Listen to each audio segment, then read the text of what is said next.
Smart study channel. यहाँ पे मैं आपको नीट 2021 और 2022 की बायोलॉजी कराने वाली हूँ, 11th और 12th दोनों की। ठीक है, और अपना ऑलमोस्ट एक टॉपिक कंप्लीट हो चुका है, रेस्पिरेटरी सिस्टम। आज उसके कुछ डिसऑर्डर बाकी हैं, वो मैं आपको करवा देती हूँ। ठीक है, कल मैंने आपको बताया था ब्रेन रेगुलेशन बताया था। जो रेस्पिरेटरी सिस्टम है वो ब्रेन उसको कैसे रेगुलेट करता है। ठीक है, ब्रेन के मैंने आपको 3 पार्ट बताए थे। पहला कौन सा? फोर ब्रेन, है ना। दूसरा कौन सा बताया था? Mid brain. और तीसरा कौन सा बताया था? Hind brain. ठीक है, जो रेस्पिरेटरी सिस्टम है उसके अंदर कौन रिस्पॉन्सिबल है? हाइंड ब्रेन रिस्पॉन्सिबल है। ठीक है, इसका मैंने आपको बताया था सेरिबेलम एंड डेंसेफेलोन 2 पार्ट होते हैं। इसका कोई पार्ट होता नहीं है। इसके कितने पार्ट होते हैं? 3 पार्ट होते हैं। पोन्स होता है। ठीक है, सेकंड कौन सा होता है? मेडुला होता है। और थर्ड कौन सा होता है?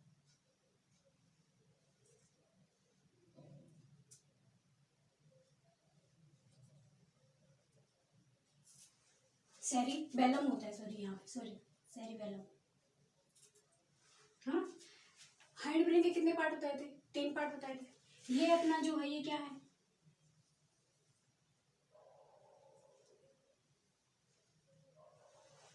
ठीक है, ये अपना ब्रेन है मान लो। और यहाँ पे ये फोर ब्रेन हो गया सारा। इसको क्या बोलते हैं? Fore brain. फोर ब्रेन की मैंने आपको लोब बताई थी, 2 लोब। और 2 लोब के बीच में कौन प्रेजेंट होता है? डायंसेफेलोन प्रेजेंट होता है। ये बात अपनी पिछले लेक्चर में हो चुकी है। ठीक है, ये फोर ब्रेन हो गया। इनके बीच में यहाँ पे होता है डायंसेफेलोन होता है। ये मिड ब्रेन हो गया।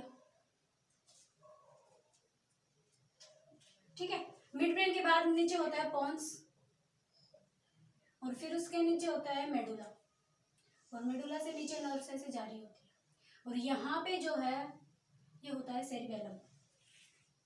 इतना क्लियर है आपको? ठीक है, अब देखो मेडुला के अंदर मैंने आपको एक सेंटर बताया था जिसका नाम मैंने आपको बताया था RRC, रेस्पिरेटरी रिदमिक सेंटर। यही बताया था। रेस्पिरेटरी रिदमिक सेंटर से क्या होता है? कुछ सिग्नल्स आते हैं जो कहाँ आते हैं? डायफ्राम एंड इंटरकोस्टल मसल्स के पास। डायफ्राम एंड इंटरकोस्टल मसल्स क्या करते हैं? कॉन्ट्रैक्ट होते हैं, जिसकी वजह से थोरेसिक कैविटी का वॉल्यूम बढ़ जाता है। थोरेसिक कैविटी का वॉल्यूम बढ़ने से क्या होता है? प्रेशर कम हो जाता है थोरेसिक कैविटी का। प्रेशर कम होने से इनहेलेशन हो जाता है। इनहेलेशन में कितना टाइम लगता है? 2 सेकंड का टाइम लगता है। और एक ऐसी प्रोसेस है, एक्टिव प्रोसेस है, क्योंकि इसके अंदर कॉन्ट्रैक्शन हो रहा है और कॉन्ट्रैक्शन में एटीपी यूज होती है, इसलिए ये कैसी प्रोसेस है? एक्टिव है। फिर क्या होता है? मैंने इसके अंदर आपको 2 सेंटर बताए थे पोन्स के अंदर। एक कौन सा सेंटर बताया था? न्यूमोटैक्सिक सेंटर बताया था। लिख दो यहाँ पे, pneumotaxic centre.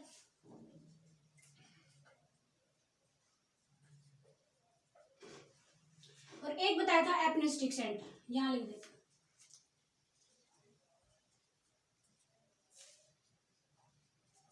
Pneumotaxic centre and apneustic centre. Pneumotaxic centre जो है वो इसको कैसे, ये इसको देता है सिग्नल। किसको देता है?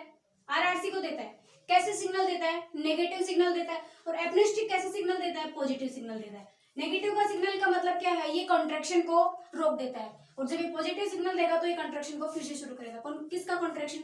डायफ्राम एंड इंटरकोस्टल मसल्स का कॉन्ट्रैक्शन। ठीक है, इतना क्लियर है आप लोगों को? अब देखो, ये तो हो गया न्यूरल कंट्रोल, ये कल मैंने आपको करवा दिया था। ये कौन सा है? Neural control. और फिर एक होता है chemical control. Chemical control, chemical control के अंदर क्या होता है कि ये जो मेडुला है, ये RRC जो है, इस RRC के पास एक कुछ सेंसिटिव ऑर्गन्स प्रेजेंट होते हैं। यहाँ पे कुछ सेंसिटिव सेंटर जो है यहाँ पे प्रेजेंट होते हैं। ये सेंसिटिव सेंटर है, इनका नाम है chemo sensitive centre. Chemo receptor बोलेंगे इनको, कीमो रिसेप्टर। रिसेप्टर का मतलब क्या है? एक तरह से रिसेप्टर होता है ग्रहण करने वाला, जो किसी चीज को क्या करे? सेंसिटिव करे या फिर उसका पता लगाए, है ना। जैसे अपनी जीभ है, वो क्या क्या सेंस करती है? टेस्ट को सेंस करती है। ऐसे ही ये कीमो रिसेप्टर जो है ये किसको सेंस करते हैं? CO2 का हाई प्रेशर एंड H+ का हाई प्रेशर। जब देखो मैंने आपको बताया था कार्बन डाइऑक्साइड की, जब मैंने आपको वो करवाया था, है ना, कार्बन डाइऑक्साइड का एक्सेलेरेशन मैंने जब आपको बताया था, ट्रांसपोर्टेशन जब बताया था मैंने आपको, उसमें मैंने आपको बताया था कि CO2 का लेवल बढ़ जाता है ना, H+ और HCO3- आयन बनते हैं। तो ये H+ आयन जो बढ़ता है इसकी वजह से और कार्बन डाइऑक्साइड के बढ़ने की वजह से कीमोरिसेप्टर सेंटर जो है वो एक्टिव हो जाते हैं, और ये कीमोरिसेप्टर जो है एक्टिव होने के बाद ये वापस से आरआरसी को सिग्नल भेजते हैं कि ये कब होता है? CO2 और H+। ये नॉर्मल ब्रीदिंग के अंदर कौन कंट्रोल कर रहा है? न्यूरल कंट्रोल कर रहा है। और जब हम एक्सरसाइज करते हैं या फिर रेस कर रहे हैं, जो भी कर रहे हैं, ऐसी कंडीशन जिसमें बहुत ज्यादा एटीपी यूज हो रही है ना, तो उस कंडीशन में कौन एक्टिव हो जाता है? अपना कीमोरिसेप्टर। कीमोरिसेप्टर क्या करता है? मेडुला को सिग्नल भेजता है, और फिर मेडुला को सिग्नल भेजेगा, इसको मेडुला के अंदर जो ये प्रेजेंट है आरआरसी, इसको सिग्नल भेजेगा, और ये वापस से क्या करेगा? इंटरकोस्टल मसल्स के अंदर कॉन्ट्रैक्शन की रेट को बढ़ा देगा। 12 से 16 की बजाय ये ज्यादा बढ़ जाएगी। ठीक है, अब ये कीमोरिसेप्टर सेंटर है, ये 2 टाइप का होता है। देखो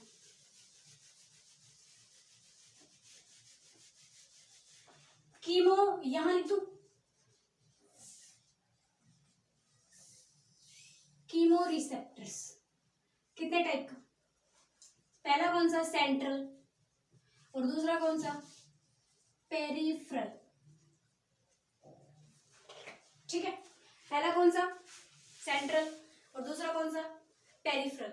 सेंट्रल को हिंदी में बोलते हैं केंद्रीय, और पेरिफेरल को बोलते हैं परिधीय। ठीक है, सेंट्रल में क्या होता है और परिधीय में क्या होता है? सेंट्रल कीमोरिसेप्टर वो है जो मेडुला के अंदर प्रेजेंट होता है, present in medulla.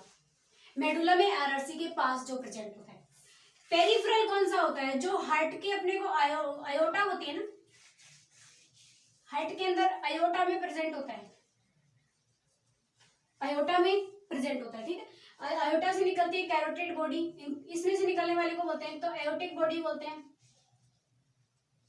Aortic body, और एक को बोल देंगे कैरोटिड बॉडी, जिनके अंदर ऑक्सीजनेटेड ब्लड बहुत ज्यादा होता है। यहाँ पे कार्बन डाइऑक्साइड का लेवल बढ़ेगा और H+ आयन बढ़ेंगे, तो यहाँ से जो है ब्रेन, जो हार्ट है, हार्ट से कुछ सिग्नल्स जाएंगे कहाँ? मेडुला में आरआरसी के पास, और वो उसको सिग्नल देंगे कि उसको क्या करना है, रेस्पिरेटरी जो इनहेलेशन है उसको बढ़ाना है, उसकी रेट को बढ़ाना है। ठीक है, इतना क्लियर है आपको? ये खत्म हो गया ये टॉपिक। देखो मैंने आपको क्या बताया, इसके अंदर ब्रेन के कौन से पार्ट के अंदर प्रेजेंट होता है? जो रेस्पिरेटरी सिस्टम का जो कंट्रोल है वो कहाँ से होता है? हाइंड ब्रेन से होता है। हाइंड ब्रेन के 3 पार्ट मैंने आपको बताए, पोन्स, मेडुला और सेरिबेलम। और ये सेरिबेलम जो ये पोन्स और मेडुला के अंदर प्रेजेंट होता है कौन? आरआरसी, है ना। आरआरसी क्या करता है? इंटरकोस्टल मसल्स को और डायफ्राम को कॉन्ट्रैक्शन कराता है। ठीक है, और ये जो पोन्स के अंदर प्रेजेंट है ये क्या करते हैं? ये आरआरसी को कंट्रोल करने का काम करता है, नेगेटिव और पॉजिटिव सिग्नल्स देके। ठीक है, अब डिसऑर्डर देख लेते हैं। रेस्पिरेटरी सिस्टम के अंदर कौन कौन से डिसऑर्डर होते हैं? देखो सबसे पहले होता है 1 नंबर अस्थमा। अस्थमा को हिंदी में दमा बोलते हैं, दमा। बहुत से लोग आपने देखे होंगे जिनको अस्थमा की प्रॉब्लम है, ये सांस लेने में जिनको तकलीफ होती है ना। इसके अंदर क्या होता है? देखो पहले मैं आपको एक कॉमन बात बताती हूँ। जब जैसे मान लो कोई बैक्टीरिया है, ठीक है, बैक्टीरिया है, ये ब्लड वेसल्स के अंदर एंटर कर गया, ब्लड वेसल के अंदर कौन एंटर कर गया? बैक्टीरिया एंटर कर गया। तो ब्लड के अंदर जो है, ये ब्लड है, मान लो ये ब्लड वेसल है, और यहाँ पे ये ब्लड वेसल है, ठीक है, इसके अंदर ये बैक्टीरिया एंटर कर गया, बैक्टीरिया बी। ठीक है, बॉडी के अंदर इसमें ब्लड के अंदर कौन पड़ी होती है? मास्ट सेल प्रेजेंट होती है, आरबीसी, डब्ल्यूबीसी सब प्रेजेंट होता है, मास्ट सेल प्रेजेंट होती है। मास्ट सेल क्या करती हैं? ब्लड के अंदर कोई भी जो फॉरेन पार्टिकल आता है वो उसके ऊपर अटैक करती हैं और उसको क्या कर देती हैं? खत्म कर देती हैं। ये अब बैक्टीरिया अंदर घुस गया, बैक्टीरिया अंदर घुसने से मास्ट सेल जो है वो हिस्टामिन रिलीज करेंगी। कौन क्या रिलीज करेंगी? हिस्टामिन। ये फॉरेन पार्टिकल है, बॉडी का नहीं है, इसीलिए ये जो मास्ट सेल है, इन सेल का नाम है मास्ट सेल। लिख लो mast, MAST, mast cell. Mast cell क्या रिलीज करती है? हिस्टामिन रिलीज करती है। ये जो हिस्टामिन है ये क्या करता है? ये वेसोडाइलेटर है, वेसोडाइलेटर। वेसोडाइलेटर का मतलब क्या है? ब्लड वेसल की जो मोटाई है इसको बढ़ा देता है, ब्लड वेसल्स को क्या कर देता है? मोटा कर देता है। और कैसा है? ट्रेकिया, ट्रेकिया या फिर ब्रोंको, ब्रोंको।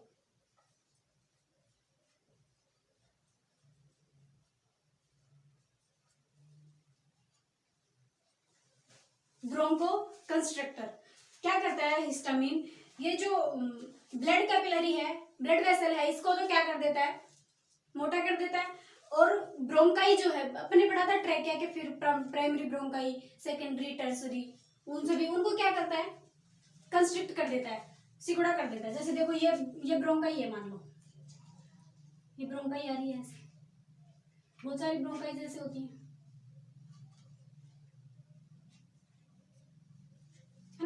ये अभी इनकी मोटाई है, ये क्या करेगा? ये इसको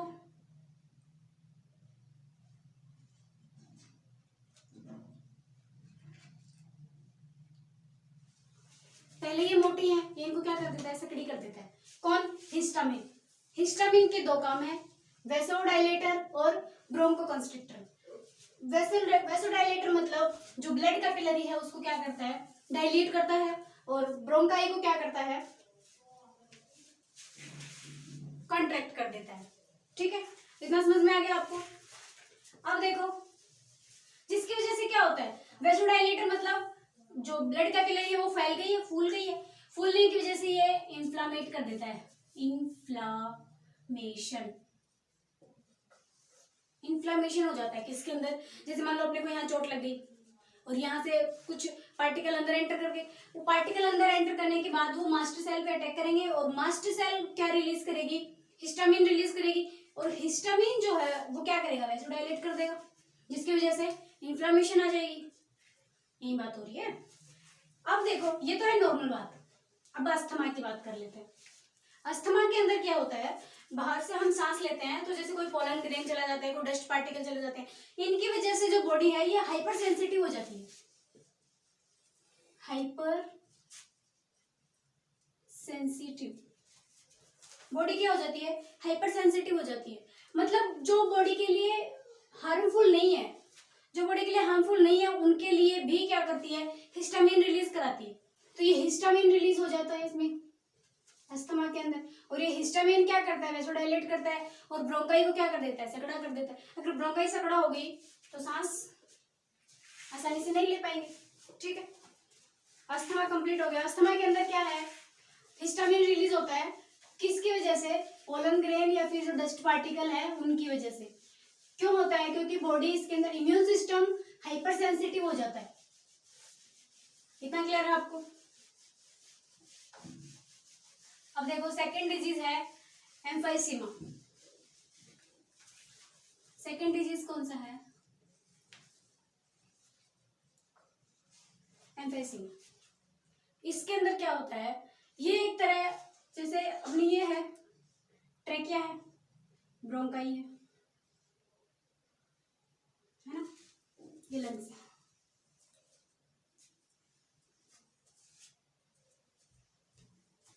यहाँ बहुत सारे ऐसे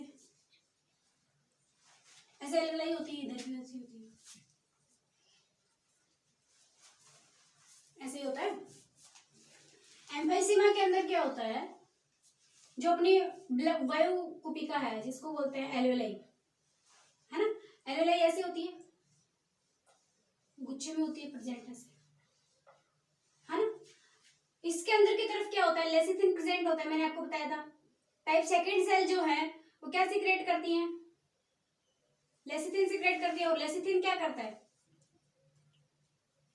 कुपिका को वैसे का वैसा बनाए रखने का काम करता है। कुपिका की जो स्ट्रक्चर है उसको बिगड़ने से रोकता है। जैसे ट्रेकिया के अंदर हाइलिन कार्टिलेज के छल्ले जो प्रेजेंट होते हैं, रिंग्स प्रेजेंट होते हैं, वो क्या करते हैं, ट्रेकिया को पिचकने से रोकते हैं। वैसे ही टाइप सेकेंड सेल जो लेसिथिन सिक्रेट करती है, उसकी वजह से वायुकूपिका की जो है स्ट्रक्चर है वो वैसे की वैसी बनी रहती है। ठीक, अब यहाँ पे क्या होता है, यहाँ पे कुछ लेयर्स बनी हुई हैं और यहाँ इधर क्या जा रही है, ब्लड कैपिलरीज ऐसे जा रही है, बहुत सारी ब्लड कैपिलरीज होती है इधर ऐसे। तो ये क्या कर रही है, ये वाली जो सरफेस है ये सरफेस प्रोवाइड करवा रही है। यहाँ पे ऑक्सीजन होता है ना, और यहाँ पे कार्बन डाइऑक्साइड होता है, इनका एक्सचेंज होता है इधर ऐसे, ये CO2 है।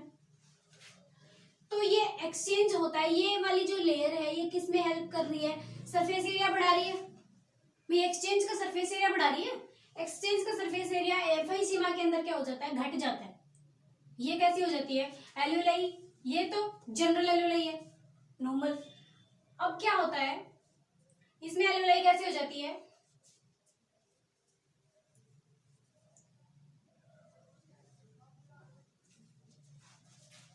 स्ट्रक्चर बिगड़ जाती है, जिसकी वजह से क्या होता है, ये सरफेस एरिया कम हो जाएगा। ऑक्सीजन इधर, इधर CO2, ये एक्सचेंज नहीं हो पाएगा। ये मेनली ये डिजीज जो है ये किस में होता है, ये डिसऑर्डर किस में होता है, स्मोकर्स में होता है। जो लोग सिगरेट बीड़ी वगैरह पीते हैं उनमें ये रोग ज्यादा होता है। ठीक है, अब अगला देखते हैं।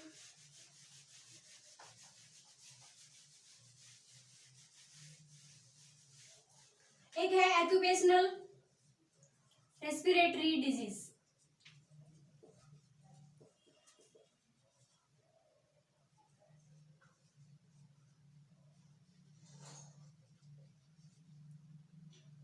डिसऑर्डर, इसमें क्या होता है, कुछ लोगों का ऑक्यूपेशन ही ऐसा होता है कि उनके जो सांस लेते हैं उसके अंदर बहुत सारे क्या कुछ डस्ट पार्टिकल, जैसे कोई कोयले की फैक्ट्री है उसके अंदर कोई कोयला तोड़ने का काम कर रहा है, तो वो जैसे ही वो सांस लेगा तो जैसे कोल इंडस्ट्री, जैसे वो सांस लेता है तो सांस के अंदर उसकी बॉडी के अंदर क्या एंटर कर जाते हैं, कुछ डस्ट पार्टिकल एंटर कर जाते हैं और वही अंदर जाके जो एल्यूलाई है उसको डैमेज कर देते हैं। ठीक है, जिसकी वजह से एक्यूपेशनल डिजीज कौन कौन से हैं, सिलिकोसिस, मतलब जो सिलिका इंडस्ट्री में काम करते हैं, है ना, सिलिकन। एक है एस्बेस्टोसिस।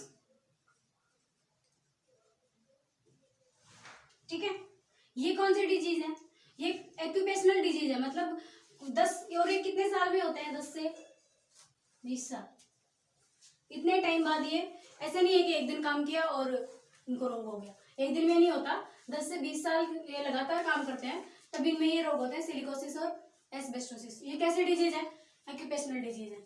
आज इतना ही, बाकी जो कुछ एनसीईआरटी का कुछ पार्ट ऐसा बचा हुआ है जो एनसीईआरटी में नहीं दिया हुआ है बल्कि अपने लिए वो बहुत इंपॉर्टेंट है, तो वो मैं आपको कल वाली क्लास में करा दूंगी। ठीक है, थैंक यू।